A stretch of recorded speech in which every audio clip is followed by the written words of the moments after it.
And here we have a story. It was written, I saw it written in a pamphlet of Chabad that was made like 35 years ago, something like that. And the story is people tried to verify the story, and it could be the story is true, but it certainly is a popular story, and the facts correspond. Here's the story. According to the story, the United States of America was based on the lights of Hanukkah. It was founded because of the lights of Hanukkah. And here's the story. Ready? So America fought against the British for independence, the War of Independence, and America was doing pretty bad. The American forces they weren't doing too well, especially because they weren't really officially organized and they didn't have that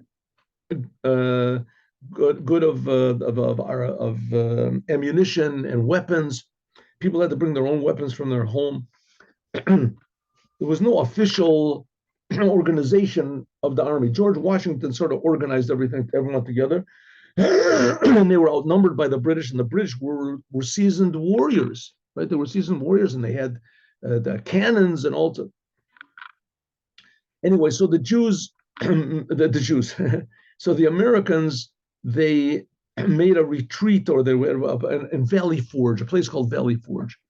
And in this place, Valley Forge, up to this Valley Forge, they were losing the war. They were losing pretty badly.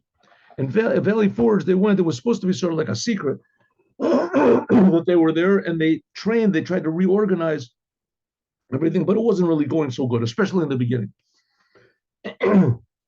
Anyway, one of the soldiers that was there was a Jew, a fellow called Solomon. And this Solomon, he was one of the Jews fighting on the American side. And he was laying in his they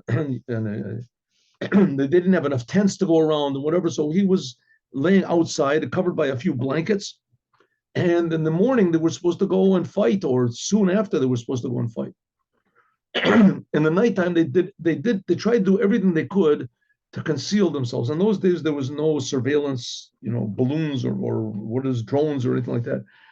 So they were trying to conceal where they were. And you couldn't light any lights, especially in the nighttime. Anyway, this fellow Solomon, he was laying there, and suddenly he realized that it was the first night of Hanukkah. It was the first night of Hanukkah. So he was prepared. He came, he was prepared that the war would be long, and he brought with him a little bottle of oil and a little tiny Chanukia, a little tiny menorah. And he would put he had wicks, and he would make it that he could make a little flame, and it was big enough for 8. It was a compact little thing that he bought. So he thought to himself, maybe tomorrow I won't even be alive, or next week, because they were losing pretty badly to the British. So it was in the nighttime, and he got this little menorah ready, and he lit the light, made the 3 blessings, and he made as he was looking at this little flame, and all of a sudden he hears from his feet, somebody standing up over his feet, and he hears a sword being drawn, and he said, "Put out that fire, you're trying to signal the enemy, you're a traitor." And he looks up, who does he see? General Washington himself. General Washington himself is surveying the troops in the nighttime, and he says, "General Washington, no, I'm sorry." He puts out the candle, he says, "It's not, I'm a Jew." He says, "What are you lighting lights for? You're signing the enemy, you're going to be court-martialed, you're going to be shot for treason, whatever." He said, "No, it's not so. I'm a Jew. This is a Jewish holiday." So Washington said, "What type of holiday? I know the whole Bible, and there's no holiday like that." "What holiday? What holiday are you talking about?" "Now there's no in this time of the year." "No, this is the holiday of Chanukah.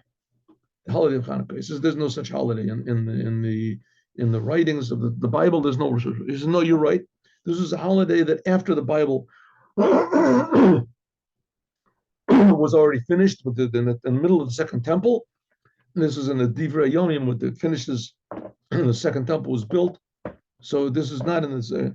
In the book of Chronicles, it's not written because it came after the book of Chronicles stopped, was finished.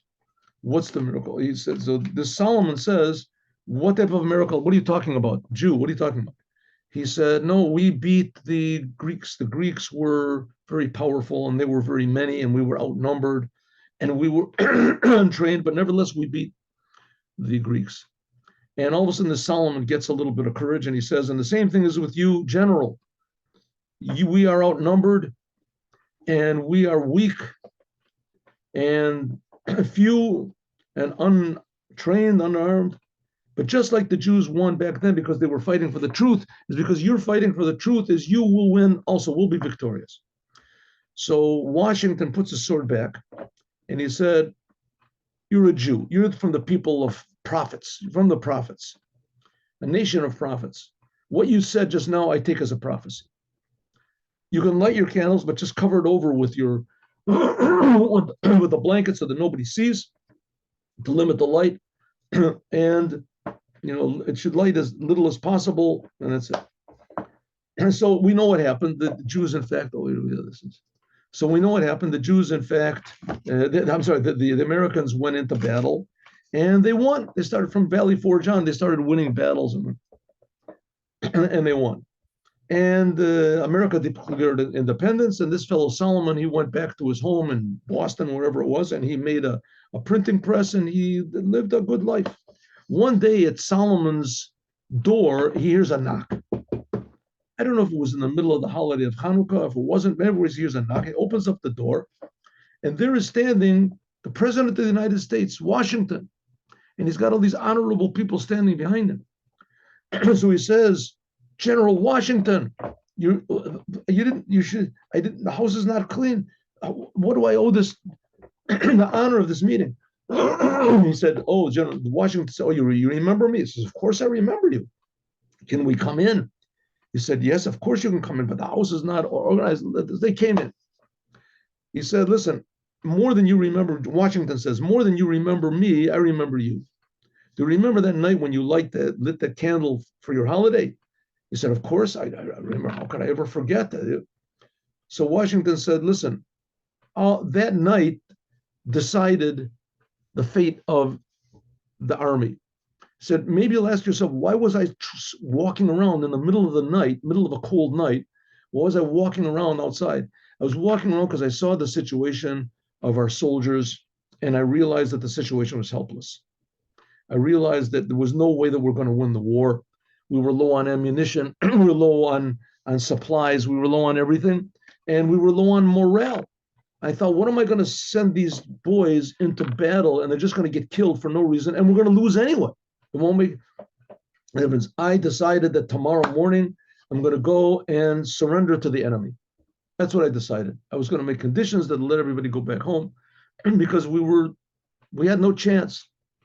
When you told me in your prophecy that we are fighting for the truth, and therefore we're going to win just like the Jews won, even though the odds are totally against us, as I took that as an inspiration and a vision for the future, and I decided we're going to go into battle. And because of that, I want to give you this medallion. And he gave him a medallion. They say it was in the house and this family for a long time, until finally it got lost. I don't know, maybe in the Civil War or something, but it got lost. But it said this is from General Washington to this fellow Solomon with honor, and there was a picture of a menorah on this. So according to this story, in other words, the message that is in the lights of Chanukah was sufficient to inspire the building of at least what used to be the greatest nation in the world, that has freedom, and based on freedom and justice and God we trust, right? And God we trust is written on all the currency of the U.S.A. And the Rebbe pointed out that in God we trust doesn't mean just in God we believe or we have faith.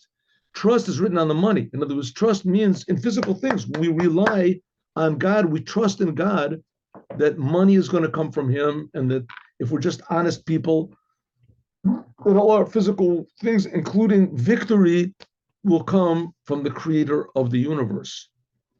And that's the whole idea of the Mashiach. The oil of the Mashiach will put into every human being that if you just act honestly and properly according to the 7 Noahide commandments, that the world will be a beautiful, happy, peaceful, blessed place. That's why we need Mashiach. Now, have a good Shabbat, everyone, and a happy Chanukah with Mashiach now.